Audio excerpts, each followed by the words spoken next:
ભગવાનના ગુણગાન પણ પોતાના જેવા લાગે. જયારે આપણી પ્રશંસા થતી હોય ને એવા ભગવાનના ગુણગાન લાગે. માણસને ગમે તેટલા વખાણ કરો, એને ક્યારે થાક લાગે કે બસ બસ હવે નહીં.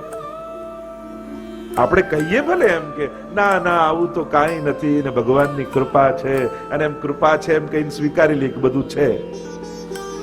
સ્વીકારી તો લઈએ ને, છે એમાં કઈ વાંધો નથી, ગમે ખરા.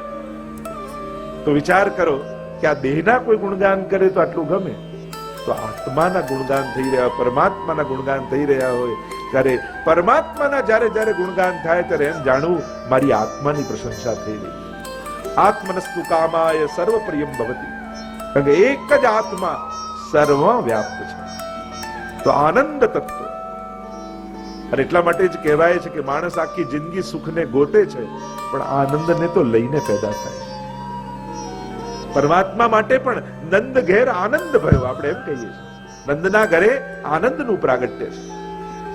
તો આમ ત્રણ તત્વ પરમાત્મામાં, સત, ચિદ અને આનંદ, આ પરમાત્માનું રૂપ છે. રૂપાય. કારણ કે આપણે બધા કૃષ્ણ પ્રેમી ભક્તો, આપણે બધા વૈષ્ણવો, આપણે બધા પુષ્ટિ માર્ગી વૈષ્ણવો, આપણે બધા साकार ब्रह्मना उपासक है. हम लोग कृष्ण की भक्ति करने वाले हैं, साकार ब्रह्म के उपासक हैं. हमने निराकार ने सर्व व्यापेलो ने दरेकना आत्मा रूपे બિરાજતો હશે, પણ અમને પ્રેમ તો યશોદાના લાલન સાથે છે, અમને પ્રેમ તો રાધાના સ્વામી સાથે છે, અમને તો પ્રેમ એ અમારા ગોપોની સાથે છાક લીલા કરતા એ ઠાકોરજીમાં છે, અમને તો પ્રેમ એ ચુલ્લુ ભર છાછ માટે રાગોપીઓને ત્યાં નાચતા ઠાકોરજીમાં છે, અમને તો એ ગાયોને લઈને વનમાં જ્યારે ચરાવવા જતો હોય અને એ પાછળ પાછળ ચાલતો હોય એવા કૃષ્ણ સાથે અમને પ્રેમ છે. અમે બધા કૃષ્ણ પ્રેમી લોકો છે. અમારા માટે બ્રહ્મ, ઈશ્વર, પરમાત્મા એ બધું કૃષ્ણ જ છે. અને એ પ્રેમની સાથે આપણે બધા આગળ વધનારા. અને એટલા માટે અહીંયા કહ્યું સચ્ચિદાનંદ રૂપાય. આવું રૂપ છે. જો કહ્યું રૂપ તો ઉત્તમ છે, પણ એ કામ શું કરે છે? તો કહ્યું આ જે કામ કરે છે ને એવું તો કોઈ નથી કરી શકતું. તો કે શું કામ કરે છે? તો કહ્યું વિશ્વોત્પત્યાદિ હેતવે. વિશ્વની ઉત્પત્તિ, સ્થિતિ અને લય કરે છે. આજ સર્જક છે, આજ પાલક છે, અને આજ વિસર્જક છે. અને વિસર્જનમાં દ્વેષ નથી. રમત શરૂ કરી હોય, રમતા હોઈએ ને પછી રમત સમેટી લઈએ, એમાં કોઈ દ્વેષ નથી. માણસની તકલીફ એ માણસને સર્જન કરે તો એને મોહ થાય, પાલન કરે તો અહંકાર થાય, ગુમાવી બેસે તો દુખી થઈ જાય. પણ ભગવાન સર્જનમાં આનંદ, પાલનમાં આનંદ અને વિસર્જનમાં આનંદ. જેમ નાનકડું બાળક દરિયા કિનારે માટીથી ઘર બનાવતું હોય ત્યારે પણ આનંદ, ઘર બન્યા પછી રમતું હોય ત્યારે પણ આનંદ, અને કૂદકો મારી મારી ઘરને તોડતો હોય ત્યારે આનંદ. એને તો ત્રણેય પ્રસંગે આનંદ છે. એને ક્યાંય ભેદ નથી. એના માટે સર્જવું પણ રમત છે, રમવું પણ રમત છે, અને તોડવું પણ રમત છે. નથી એને રાગ, નથી દ્વેષ, એનાથી પર છે, એ પરમાત્મા છે. તો આ સમગ્ર સૃષ્ટિનું સર્જન પરમાત્માએ પોતાનામાંથી કર્યું. એ જ પાલન કરી રહ્યો છે. આ વિશ્વને ચલાવનારો એ જ છે. અને એ જ જ્યારે નવસર્જન કરવું હોય ત્યારે વિસર્જન કરી દે છે. તો વિશ્વની ઉત્પત્તિ, સ્થિતિ ને લય પરમાત્મા કરે. તો કહું કે જે બહુ મોટા કામ કરતો હોય ને સ્વભાવનો બહુ આકરો હોય. તેનો સ્વભાવ કેવો છે? તો કે આના જેવો કૃપાળુ સ્વભાવ વાળો વિશ્વમાં બીજો કોઈ નથી. એનો સ્વભાવ બતાવતા કહ્યું તાપત્રય વિનાશાય. આ ત્રિવિધ તાપોને હરનારા પરમાત્મા છે. ત્રણેય તાપોને હરી લે. આદિ ભૌતિક, આધ્યાત્મિક અને આદિ દૈવિક ત્રણેય પ્રકારના તાપોનું જે શમન કરનારા એ પરમાત્મા છે. અને એટલા માટે જીવનમાં જ્યારે પણ દુઃખ આવે ત્યારે એક ઉપાય ને એક જ ઔષધિ છે, પરમાત્માનો આશ્રય. કોઈ પણ પ્રકારનું સંકટ જીવનમાં આવ્યું, કારણ કે દુનિયાના લોકો મદદ કરી શકશે, સુખી નહીં કરી શકે. કોઈની પણ મદદથી ગેરંટી ના આપી શકે કે હવે તું સુખી થવાનું. હેલ્પ કરી શકે, સુખી કરનારા કેવળ પરમાત્મા છે. અને એટલા માટે પ્રણત ક્લેશ નાશાય ગોવિંદાય નમો નમઃ. એટલે જ કહ્યું પર ક્લેશના નાશક પરમાત્મા છે. અને આ જ અમોઘ ઔષધિ છે કે જ્યારે પણ પરમાત્માની શરણે તમે જાઓ ત્યારે બે હાથ જોડીને એ જ વિનંતી કરો કે પ્રભુ હું આપનો છું, આપના શરણે છું, અસમર્થ છું, પણ આપ સર્વ સમર્થ છો. પ્રભુ સર્વ સમર્થો હિ તતો નિશ્ચિત તતામ રજે. ત્રણેય તાપોને હરી લેનારા પરમાત્મા આદિ ભૌતિક, આધ્યાત્મિક અને આદિ દૈવિક. સાધારણ શબ્દોમાં એમ કહેવામાં આવ્યું કે આદિ, વ્યાધિ ને ઉપાધિ ત્રણેયને દૂર કરનારા પરમાત્મા. અને આ ત્રણેય વસ્તુ દરેકના જીવનમાં લાગેલી છે. આ નહીં આવે એવું નથી. આ તો ચાલતું જ રહેવાનું. દરેકના જીવનમાં કોઈક દિવસ સારો જાય, કોઈ દિવસ કંઈક વિપરીત જાય, પણ જેનો ભરોસો દ્રઢ હોય ને એને ભગવાન બધેથી ઉગારી. તો એ ભગવાન કોણ જે બધું ઉગારનારો છે, બચાવનારો છે? તો અહીંયા એ જ કહ્યું તાપત્રય વિનાશાય શ્રી કૃષ્ણાય વયમ નમઃ.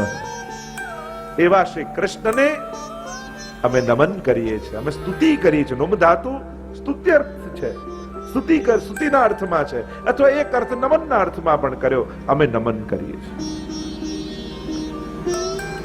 પ્રણામ દ્વારા જ વિકટતા અને સંકટોમાંથી મુક્ત થઈ શકાય છે. અને બહુ સહજ છે વંદન ભક્તિ. નવદા ભક્તિમાંની એક ભક્તિ છે વંદન ભક્તિ. શ્રવણમ કીર્તનમ વિષ્ણોઃ સ્મરણમ પાદ સેવનમ અર્ચનમ વંદનમ દાસ્યમ સખ્યમ આત્મનિવેદન. બીજી કોઈ તમે વિશેષ ભક્તિ ન કરી શકો તો એક પ્રકાર જરૂર કરો. રોજ ભગવાન આગળ ઉભા રહી બે હાથ જોડીને દંડવત જરૂર કરો. આ પણ એક પ્રકારની ભક્તિ છે. વંદન પણ એક ભક્તિ છે. અમારા ગોપીજનો પણ ગોપી ગીતમાં કહે છે ને, પ્રણત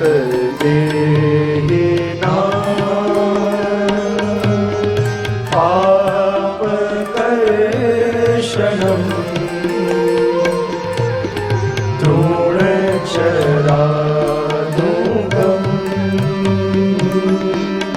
શ્રીનિકેતનમ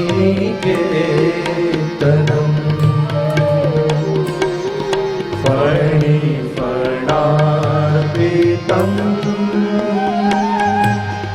તે પદાભુજમ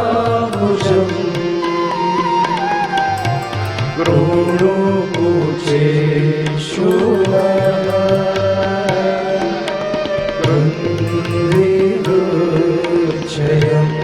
पुकारो मेरे साथ. ओ श्रीनाथजी आवजो તમે વાટ જોઈ રહ્યા ત્યારના અમે.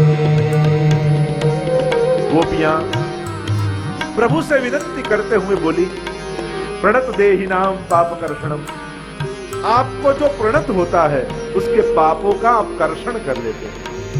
એટલે કે પાપમાંથી મુક્ત થવાનો પણ એકમાત્ર ઉપાય છે પ્રભુને કરેલા આપણા વંદન. કદાચ મોટા મોટા યજ્ઞ યાગાદી તમે ન કરી શકો પાપ મુક્તિ માટે, કોઈ મોટા દાન ન આપી શકો, કોઈ મોટા મંત્ર જાપ ન કરી શકો, તો ભાગવતજી આપણને સીધો સાધો ઉપાય બતાવે છે. રોજ પ્રભુને દંડવત જરૂર કરો. આ પણ એક બહુ મોટો ઉપાય છે પાપમાંથી મુક્ત થવાનો.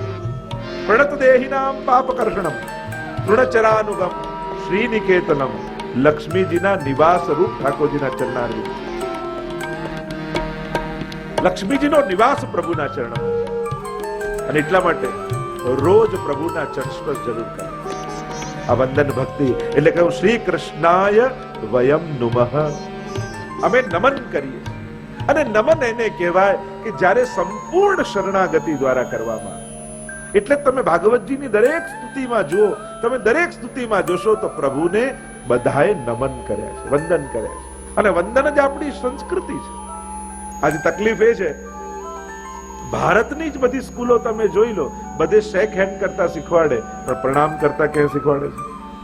અને ભાગવત ભારત ઓળખાય છે પ્રણામ. આજે વિદેશીઓ આવશે ને તો તમને નમસ્કાર યા પ્રણામ કરીને તમારી જોડે સંબોધન કરશે, પણ ક્યાંય આપણા દેશમાં કોઈ સ્કૂલમાં પ્રણામ નથી શીખવાડતું. બીજા દરેક દેશોમાં મળવાનો જે પ્રકાર હોય કોઈ છોડતું નથી. અને આપણને એમ કહ્યું કે ભગવાન હોય ને ગુરુ હોય એને જ પ્રણામ કરાય. ના, જે મળે એને આપણે હેલોની જગ્યાએ વંદન કરાય. કારણ કે આપણી સંસ્કૃતિ એ શીખવાડે છે દરેકની અંદર એ પરમાત્મા બિરાજમાન.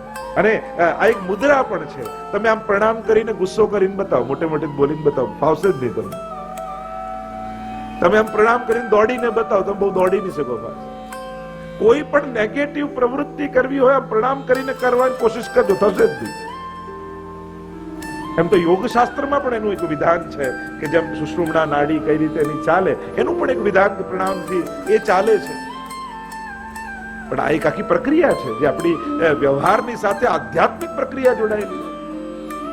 અને એટલા માટે વૈષ્ણવને ત્યાં તો સંસ્કાર હોવા જ જોઈએ. ઘરે કોઈ પણ આવે જય શ્રી કૃષ્ણ કરવામાં આવે, બે હાથ જોડી તારા હૃદયમાં બિરાજતા કૃષ્ણનો જય હોય, એનો વિજય થાય. આ ભાવના એટલે ઉત્તમ રીતે મળવું પણ મહત્વનું છે. જ્યારે પણ ભાગવત સાંભળ્યા પછી હવે જ્યારે કોઈને પણ મળો તો બે હાથ જોડીને જય શ્રી કૃષ્ણ કહે. ભગવાનને યાદ કરીને કોઈને મળાય છે. શ્રી કૃષ્ણાય વયમ નુમઃ, અમે ભગવાનને વંદન કરીએ છીએ. અને વંદન એ કેવલ પ્રથા કે પરંપરા રૂપે નહીં, પ્રક્રિયા રૂપે પણ નહીં. ન મન એટલે કે મન એના ચરણોમાં મૂકી દેવું, એ જ નમન છે. કે આજથી મારું મન તારું થયું, હું ન મન થઈ ગયું. સંપૂર્ણ શરણાગતિ. અને જ્યારે શરણાગતિ દ્રઢ થાય, આ ભાગવતનો પ્રભાવ એવો છે. મેં તો ભાગવત કરતા કરતા જીવનમાં અનુભવ્યું છે કે જ્યારે તમે ભાગવતનો આશ્રય કરવા લાગો છો ત્યારે ચાર વસ્તુ આપણા જીવનમાંથી જતી રહેતી હોય ને એમ લાગે. એમ તો મને મારા વ્યક્તિગત અનુભવથી એમ લાગે કે આ ચાર વસ્તુ મારા જીવનમાંથી જતી રહી છે, એમ મને ફીલ થાય છે. પહેલું આપણને એમ લાગે કે જીવનમાંથી આશ્ચર્ય ભાવ જતો રહે છે. કે દુનિયામાં કંઈ પણ ઘટતું હોય, કંઈ પણ તમે જુઓ, કોઈ તમને કોઈ સરપ્રાઈઝ આપવા આવે કે કંઈક અજુગતું યા કંઈક નવું જુઓ, તમને આશ્ચર્ય ન થાય. ખરેખર મને આશ્ચર્ય નથી થતું. ઘણા લોકો સરપ્રાઈઝ આપવા આવે ને તો મારે એની આગળ નાટક કરવું પડે કે હું એકદમ સરપ્રાઈઝ થઈ ગયો, પણ ખરેખર અંદરથી નથી થતું મને. કારણ કે એનું મન રાખવા આપણે એમ કહીએ કે હા ભાઈ તમે આવ્યા, મેં તો ધાર્યું નતું અને એકદમ આમ થયું, પણ અંદરથી નથી થતું, આશ્ચર્ય નથી થતું. બીજું, આકર્ષણ નથી થતું. ક્યાંય કોઈ વસ્તુમાં આકર્ષણ ન રહે. આમ સંભાવ લાગે કે બધું જ સારું છે. આકર્ષણ એટલે નીરસતા ન થઈ જાય, એની પાસે ધૃણાય ભાવ નહીં, એનો હીન ભાવે નહીં. એ બધી જુદી વસ્તુઓ છે. પછી નેગેટિવ પ્રવૃત્તિઓ થઈ જાય. પણ કોઈનું આકર્ષણ ન રહે, એમ લાગે કે બધું બધે ભગવાન છે, બધું જ છે, બધાનો સ્વીકાર છે. ત્રીજું, આકાંક્ષાઓ જતી રહે. આમ પહોંચી જઈએ, આમ કરી લઈએ, ફલાણું પામી જઈએ, કોઈ પ્રકારની આકાંક્ષાઓ પણ નથી રહેતી. એમ થાય છે કે ઠાકોરજી કેટલું કરી આપ્યું છે, આપ્યું એનો આભાર મનમાં રહે, પણ નથી મળ્યું એની ફરિયાદ ક્યારે ના આવે. અરે નથી મળ્યું એનો વિચારે ના આવે. આપણે લાયક હતા એના કરતા પ્રભુ વધારે આપી રહ્યા છે, સતત એવો જ અહેસાસ મનમાં જાગૃત રહે. આ ભાગવતનો પ્રભાવ છે. અને ચોથું, આસક્તિઓ જતી રહે છે ધીમે ધીમે. સમાન ભાવ ને સમાન પ્રેમ રહે, પણ આનામાં વધારે, આનામાં ઓછો, આનામાં થોડું, પેલામાં વધારે, આવો ભેદભાવ ધીમે ધીમે ખતમ થઈ જાય. આ ભાગવતનો પ્રભાવ. ભાગવતના શ્લોકોનું ગાન કરતા કરતા, એનું ચિંતન કરતા કરતા આ ચાર વૃત્તિઓ સમાપ્ત થઈતી હોય એવું આપણને અહેસાસ થાય. અને ત્યારે એમ લાગે કે આપણે પ્રણત થઈ રહ્યા છીએ, આપણે નમન કરી રહ્યા છીએ ઠાકોરજીને. ત્યારે નમન કર્યું કહેવાય કે હા, હવે સાચા અર્થમાં રોજ શરીર ઝૂકતું હતું, આજે મારો આત્મા ભગવાનને ઝૂક્યો, આજે મારો આત્મા ભગવાનનો થયો છે. અને એનો એક આનંદ, એનો એક અહેસાસ સતત અનુભવાયા કરે. આ ભાગવતનો પ્રભાવ છે. આપણે માનીએ જેમ પરીક્ષિત મહારાજનો મોક્ષ થયો તો મોક્ષ તો બહુ સાધારણ ઘટના છે. પરીક્ષિત મહારાજ તો મર્યા પહેલા જ તરી ગયા. મરવું તો શ્રાપ હતો, એટલે મૃત્યુ નિશ્ચિત હતું. મરવું પડે એમ હતું, કારણ કે મુનિનો શ્રાપ હતો. પણ પરીક્ષિત મહારાજ ભાગવતજીના પ્રભાવથી મૃત્યુ પહેલા જ તરી ગયા છે. એટલે આપણે મરીને નથી જવું, આપણે તરીને જવું છે. ભાગવતજી એ જ શીખવાડે છે, મરીને દુનિયા નથી છોડવી, આપણે તો જીવીને જવું છે. જીવનનો ઓડકાર લઈને જવું છે, જીવનની તૃપ્તિનો અહેસાસ કરીને જવું છે કે હા જીવી. એનો આનંદ કે ભગવાને એક અવસર આપ્યો, માણસ બનાવીને, વૈષ્ણવ કુળમાં જન્મ આપીને, ભગવાનની ભક્તિ કરાવીને ઠાકોરજી ઘરે બિરાજતા હોય એવા કુળમાં જન્મ મળ્યો છે, અને એનો આનંદ માણીને અમે જઈ રહ્યા છીએ. બસ આવો આનંદનો અવસર જીવન લાગે તો માનજો કે તમે જીવન જીવ્યા. બાકી તો જીવે છે તો બધાય, પણ મરીને લોકો દુનિયા છોડે. આમ નમન કર્યા છે. શ્રી કૃષ્ણાય વયમ નમઃ. અર્જુને ગીતાજીમાં એ જ કર્યું ને. ગીતાજી તમે જુઓ તો ગીતાજી આખી સંભળાવી ભગવાને અર્જુનને, અને બધા જ વિષયોને સ્પર્શ્યા ભગવાને. પણ શું ભગવાન યોગ કહે છે તો ભગવાન એમ ઈચ્છે છે કે અર્જુન યોગ કરવા લાગી જાય હમણાં? ભગવાન ધ્યાન કહે છે ગીતાજીમાં તો શું ભગવાન એવું ઈચ્છી રહ્યા છે કે હમણાં ધ્યાનમાં બેસી જાય? ભગવાન ઈચ્છે છે શું અર્જુન સાથે? બસ એ જ ગીતાજીનું ફળ. શું કરાવા? એ યોગ, સાંખ્ય, ધ્યાન, યજ્ઞ બધાની વાત કરે છે. પણ શું ભગવાન એવું ઈચ્છે છે ખરા કે હમણાં યજ્ઞ કરવા બેસી જાય? ભગવાન શું ઈચ્છે છે? યુદ્ધાય કૃત નિશ્ચય. તું તારું સ્વકર્તવ્યમાં લાગી જા. એ જ મારા વચનનું સાર્થકતા છે, એ જ ફળ છે. અને છેલ્લે અર્જુને એ જ કહ્યું, નષ્ટો મોહ સ્મૃતિર્લબ્ધા તત્પ્રસાદાન મયાચ્યુત સ્થિતોસ્મિ ગત સંદેહ કરીશ્યે વચનમ તવ. હવે આપ જેમ કહેશો એમ કરીશ. આ જ શરણાગતિ. શરણાગતિ એટલે શું? અત્યારે આપણા મન પ્રમાણે આપણે જીવીએ છીએ. ભગવાનના થઈ ગયા એટલે હવે ભગવાન જેમ ચલાવશે એમ ચાલીશું. હવે આપ જેમ પ્રેરણા કરશો એમ જીવનમાં આગળ વધીશ. આનું નામ શરણાગતિ. હે પ્રભુ, કરીશ્યે વચનમ તવ. હવે આપ જેમ કહેશો એમ કરીશ. મારી બુદ્ધિ મૂકી દઉં છું બાજુમાં, હવે આપ ચલાવો, આપ આજ્ઞા કરો. હવે મને મારા જીવનની સાર્થકતા સમજાઈ ગઈ. હું લડીશ તો પાપ અને પુણ્યના ચક્કરમાં પડી જઈશ. આપની આજ્ઞા પાડીશ તો પાપ અને પુણ્યની ઉપર ઉઠી જઈશ. હે શ્રી કૃષ્ણ, અમે આપને વંદન કરીએ. અને એટલે જ મહાપ્રભુજી આપણને અષ્ટાક્ષર મંત્ર આપ્યો, શ્રી કૃષ્ણ શરણમ નમઃ. જે અર્જુને કહ્યું, જે ગીતાજીનો સાર છે એ આપણો મહામંત્ર છે. જે ભાગવતજીનો સાર છે એ આપણો મહામંત્ર છે. અને અંતિમ મંત્ર એ જ, હું આપના શરણમાં છું. શરણાએ સોહિતારે જે જન શરણાએ સોહિતારે. શરણાગત છે એનું તારવાનો સંકલ્પ છે. એ તો ઘણા કહે કે ભગવાન બધાનું ભલું ઈચ્છતા હોય તો બધાનું ભલું કેમ નથી થઈ જતું? એક ભાઈ વાળ કપાવા ગયા અને નાઈને ત્યાં વાળ કપાવતા હતા ત્યારે બહુ વિદ્વાન એ વ્યક્તિ, એટલે નાઈએ પૂછ્યું કે તમે ભગવાનની બધી વાતો કરો છો અને ભગવાન જો બધાને સુખી કરવા ઈચ્છતા હોય તો બધા સુખી કેમ નથી થઈ જતા? બધા અડધા દુખી કેમ લાગે છે?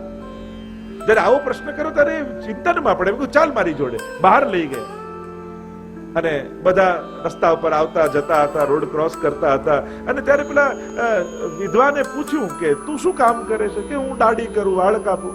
અચ્છા, તો ભાઈ જો આપેલો વ્યક્તિ દાઢી વાળો ગયો એની કેમ નથી કાપી? પેલાના વાળ વધારે છે એના કેમ નથી કાપ્યા? ત્યારે પેલો નાઈ કે બધાની જવાબદારી મારી પાસે શું થોડી છે? જે મારી પાસે આવે એનું કાપી આપું. એમ પેલા વિદ્વાને કહ્યું, બધાય ફરે છે પણ બધાની જવાબદારી થોડી મારી છે. જે મારા શરણે આવે એને તારી દઉં છું. મામે વયે પ્રપદ્યન્તે માયા મેતામ તરંતિ તે અનન્યા ચિંતયંતો મામ યે જનઃ પર્યુપાસતે તેષામ નિત્યાભિયુક્તાનામ યોગક્ષેમં વહામ્યહમ. એનો યોગ અને ક્ષેમ હું કરી આય વયમ નમઃ. ऐसे प्रभु को हम वंदन करते हैं. देखो, वंदन तो किए पर वंदन और शरणागति पहले नेत्रों से आकर्षण किया, કારણ કે આંખ રૂપને જુએ એટલે કહ્યું સચ્ચિદાનંદ રૂપાય, અને નેત્રોથી આકર્ષણ થાય. બુદ્ધિ સામર્થ્યને જુએ તો બુદ્ધિ એને શરણાગત થઈ જાય. એ લોકો વિશ્વોત્પત્ત્યાદિ હેતવે, કેવું સામર્થ્ય છે કે વિશ્વની ઉત્પત્તિ સ્થિતિ અને લય કરે છે. અને જ્યારે સામર્થ્ય જુએ ને ત્યારે બુદ્ધિ આપમેળે શરણાગત થઈ જાય. જો આપણા સંસારમાં આપણા જીવનમાં આપણા કરતા સમર્થ કોઈને જોઈશું તો બુદ્ધિ એને શરણાગત થઈ જશે. પ્રભુનું સામર્થ્ય બતાવ્યું અને હૃદય લાગણીને જોઈને એનું થાય. એટલે હૃદય માટે ભાવ બતાવ્યો કે પ્રભુનો સ્વભાવ કેવો છે કે તાપત્રય વિનાશાય. એ એવા લાગણીશીલ, એવા કૃપાળુ ને દયાળુ છે, કોઈના દુઃખ જોઈ શકતા નથી. અને એટલા માટે તું શરણે જઈશ તો ભગવાન તારા એ દુઃખ દૂર કરશે. એવા પ્રેમાળ પરમાત્મા છે. અને જ્યારે આવું સાંભળ્યું એટલે હૃદય એનું થઈ ગયું. અને આમ ત્રણેય પ્રકારથી શરણાગતિ થઈ અને કૃષ્ણને વંદન કરી. બીજા શ્લોકમાં સુખદેવજીને વંદન કરે.